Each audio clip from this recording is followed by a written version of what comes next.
What's up, everybody? It's Joel at Unleash Potential. Remind you guys to get up and get active. It's day 4 of our 30-day push-up challenge. So I wanted to give you guys a couple exercises for you to use for you to warm up after you do your push-ups, and even some recovery things, so you guys can make it through the 30 days with this minimum amount of soreness, and to try to prevent some injuries. All right, so for your push-ups, the main muscles that you really want to get warmed up is the muscles you're going to use. So it's mainly going to be like your chest, your shoulders, your triceps, and even want to get warmed up in your arms and your wrists and stuff, your joints, because you'll be pushing a lot. So here's some exercises to help. Beginners can anchor a band and do a standing chest press, focusing on rolling their shoulders back, squeezing their chest, and squeezing the triceps as a way to warm up for their push-ups. Beginners can also do push-ups on a bench, chair, or elevated surface, still focusing on squeezing their chest and their triceps, keeping their core tight, inhaling as you go down, exhaling to press up.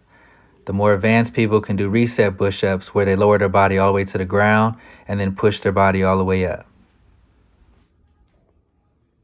For the shoulders, we can do a standing Arnold press, starting with your palms facing your face.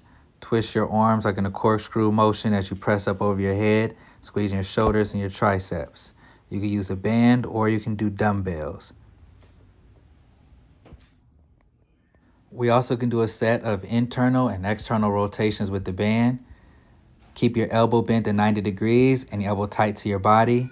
Make sure the tension of the band is not too tight, because we want to just rotate with your shoulder. You're not trying to actually pull the band. You can do maybe a set of 10 of each. Same thing if your elbow is up at shoulder height. Just rotate with the shoulder. Don't try to pull the band. If you don't have a band, you can do the shoulder rotation exercises with your back against the wall.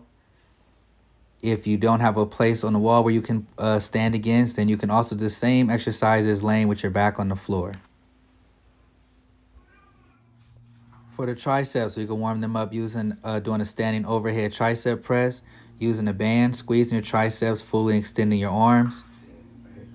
You want to keep your elbow up and forward. Don't focus on pushing and using your shoulders or your chest. Focus on squeezing your tricep to move the band.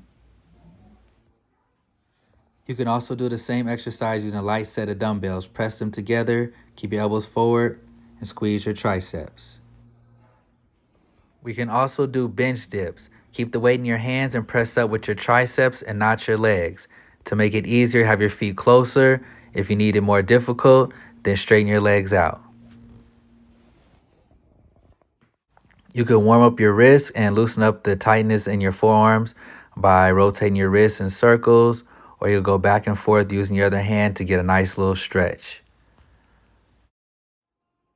All right, so because it's a 30-day push-up challenge, we're going to be engaging our chest and the front of our shoulders and our pushing muscles a whole lot. So it's important that you sometimes do some pulling exercises, so you can engage the muscles like in the back of your shoulders and your back. So one time helping retain posture and help prevent imbalances and so forth, all right?